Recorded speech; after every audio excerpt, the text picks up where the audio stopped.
Je n'ai pas fui, hein. Tu m'as chassé 3 fois de ta maison. 3 fois. Mais c'est ton numéro qui est là-bas. C'est ton numéro qui est là-bas. Un malade mental comme ça, j'ai appelé ton nom là-bas. Donc tu dis que jusqu'à tu manques que tu es suivi par le psychologue. On peut mentir comme ça, Nadia. On peut mentir comme ça là. Ça te regarde, c'est ta vie. Tu manques pour émouvoir les gens jusqu'à tu fais pleurer coach Amon Chic. Jusqu'à tu fais pleurer coach Amon Chic dans le mensonge. J'ai dit, est-ce que ça te regarde? Ça me regarde parce que ça me fait mal que tu manques avec mon... Que tu manques avec moi. Tu te fais passer... Donc tu me mets devant pour créer une histoire. Tu crées une histoire derrière mon identité. Tu veux parler avec moi? Pas. Un psychopathe comme ça, toi, tu peux te mettre devant pour parler, pour dire que ça me fait mal. Tu connais le bien et le mal. Tu es méchant. Le bien et le mal, tu allais abandonner ton enfant à 11 jours. Un salopard comme ça, un clochard. Tu m'as chassé avant. Tu m'as chassé de ta maison. Et pourtant, c'est toi-même qui me dis. Tu me chasses, tu me dis d'aller dormir à la gare. Tu peux. Un mari qui t'a légalisé.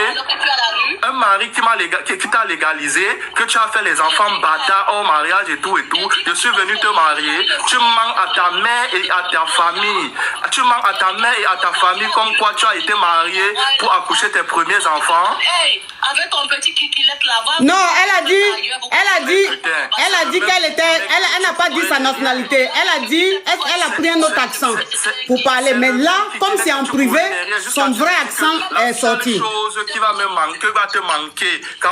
Donc, je vous dis, quand elle a appelé la dame, parce que là, il y en a qui disent que la voix a changé. Oui, la voix a changé parce que là, elle est elle-même en train de parler avec le monsieur, avec son vrai accent. Mais quand elle est montée sur le live ici, elle a pris un autre accent. Elle a parlé d'une autre façon pour ne pas qu'on soupçonne son accent. Vous comprenez un peu? Alors que là, elle n'est pas censée savoir que le monsieur est en train de l'enregistrer. Donc, elle est naturelle. Elle parle naturellement. Voilà, vous savez, quand on est avec ses proches, on a une façon d'être à l'aise de parler naturellement. Et quand on est devant des gens, on a une autre façon de parler. Vous comprenez un peu? Voilà. Ok, monsieur. Donc, on vous écoute. Ah, c'est bon, vous avez oui. Les faire écouter? Oui. Voilà. Du coup, on est rentré à la maison, ma coach. Les enfants, ils sont revenus à la maison. Moi, je m'occupais des ménages et tout. Elle essayait de s'occuper du bébé et tout. Donc, on est resté comme ça. On était tranquille. On était bien, ma coach. Aucun problème. Mais le problème, c'est que avant qu'elle n'accouche, quand elle était enceinte, elle m'avait fait de ces scènes comme quoi il fallait que je parte. Je parte de la maison. Vous comprenez? Elle m'a chassé à plusieurs reprises. Et moi, à chaque fois qu'elle me disait de partir, je pensais à ma fille, à mon bébé. Je dis, mais non, j'essaie de la calmer. Je dis, s'il te plaît, laisse-moi un peu. Quand je vais trouver la maison, je vais partir. Fais ça pour notre enfant. Et en plus, à ton état, tu peux pas rester seul. Laisse-moi t'aider. Même s'il faut que je... Est-ce que monsieur, est-ce que vous pouvez parler? Monsieur, est-ce que vous pouvez... Monsieur, est-ce que vous pouvez parler avec votre accent? L'accent que vous avez pris quand vous êtes en train de parler avec la dame. D'accord, il n'y a pas de problème, ma coach. Là, je parle avec mon accent naturel. D'accord. La personne qui comprend, comprend. La personne qui ne comprend pas, c'est pas grave. C'est vous qui l'avez demandé. Du coup, ma coach... Oui. Quand elle était enceinte, elle m'a dit de partir de la maison. Elle me l'a dit à plusieurs reprises. Et elle m'a dit comme quoi il fallait, dès qu'elle accouche, on devait divorcer, ma coach. Vous comprenez? Parce que chez nous, le mariage, pour donner le divorce, il ne faut pas aller voir par-ci, par-là. Il faut juste écrire un bout de papier, en fait. Comme quoi tu es divorcé de tel. Et c'est l'homme qui écrit. Elle m'a dit...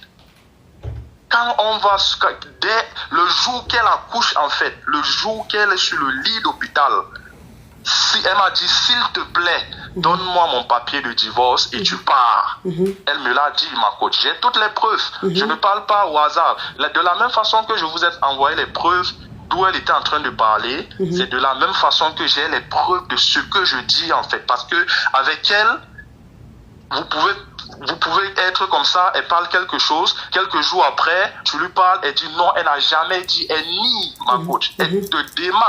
Et quand je l'ai compris, quand j'ai compris son système, j'ai dit bon, quand elle va parler comme ça, et que je suis en position de faiblesse, la seule chose qui va m'aider, c'est les preuves que je vais enregistrer. On met les cœurs, la team YouTube. La team YouTube, on met le pouce bleu. La team TikTok, on met les cœurs. J'ai libéré les commentaires parce que j'ai vu que vraiment, vous avez besoin d'écrire, de vous exprimer. J'ai libéré les commentaires. Vous continuez à liker, vous mettez les cœurs, vous mettez les cœurs. Parce que le direct est beaucoup attaqué. Vous savez que quand on est en live, on fait tellement d'audience que ça ne plaît pas forcément à tout le monde. Ça fait que les gens, ils signalent au maximum. Donc, vous devez tapoter, Là, on a plus de 22 000 personnes connectées sur TikTok. On a près de 3 000 personnes connectées sur YouTube.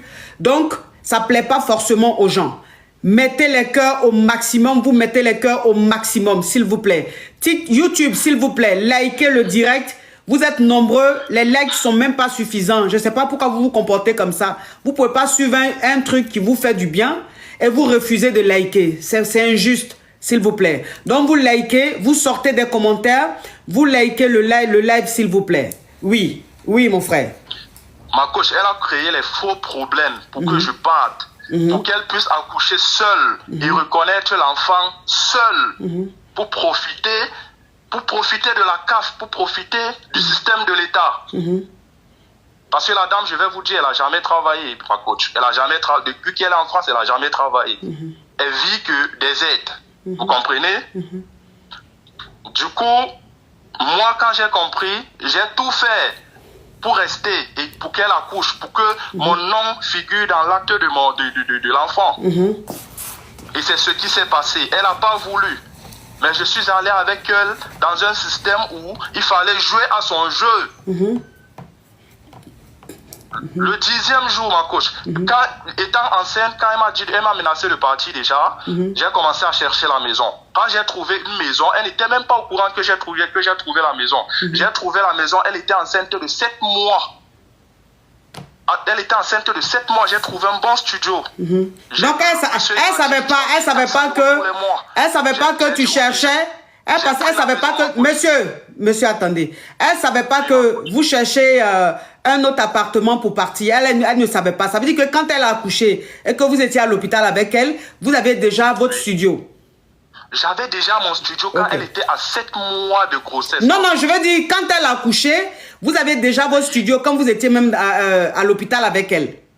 Oui, j'avais déjà mes clés. Maintenant, elle a dit... Mon studio, je n'ai jamais habité là-bas. Ok, maintenant, elle a dit, monsieur... Avec le bébé... Vous voyez pourquoi j'aime pas laisser les commentaires? Les gens de spam, ils ont commencé. Attendez, je bloque ça. Je bloque l'excrément. Kadijaba. Toi, tu t'appelles Kadijaba. Ça veut dire que tu crées un profil et puis tu mets Kadijaba. Pour tout ça là, ça veut dire que Kadijaba, actuellement, tes amis sont en train de faire carême. Ils sont dans un mois saint. Ils sont en train de se faire pardonner leurs péchés. Toi, tu es en train de faire des choses graves. Ça veut dire qu'à quel moment Dieu va te bénir?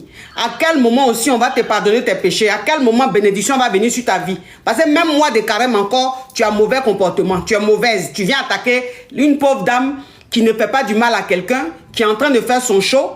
Il y a du monde comme pas possible. Ça veut dire que l'audience que cette femme fait au quotidien, même à la télévision française, il n'y a pas cette audience-là. Pour dire que ça va être comme ça en Afrique. Mais pourquoi venir attaquer une femme comme ça? Si ce n'est pas la sorcellerie. Donc on t'écoute. Oh, Togolais, oh!